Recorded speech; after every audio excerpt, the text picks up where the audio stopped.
தென்காசி மாவட்டம் குற்றாலம் அருவியில் 4வது நாளாக பொதுமக்கள் மற்றும் சுற்றுலா பயணிகள் குளிக்க தடை நீட்டிக்கப்பட்டுள்ளது.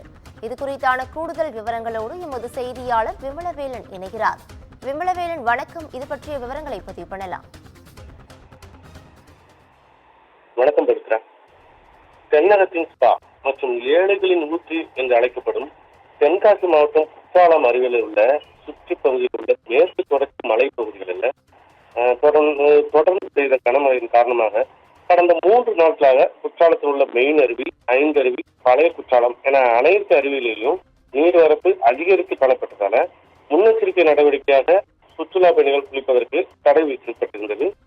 இந்த நிலையில நேற்று மாலை முதல் மழையின் அளவு குறைந்து அருவிகளுக்கு வரும் நீர்வரத்து சிறிதாக குறைந்து கொண்டு வருகிறது. இதனைத் தொடர்ந்து இன்று காலை, அதாவது செவ்வாய்க்கிழமை காலை 7 மணி நிலவரப்படி அருவிகளுக்கு வரும் நீர் வரத்தானது சற்று அதிகரித்தே காணப்படுகிறது.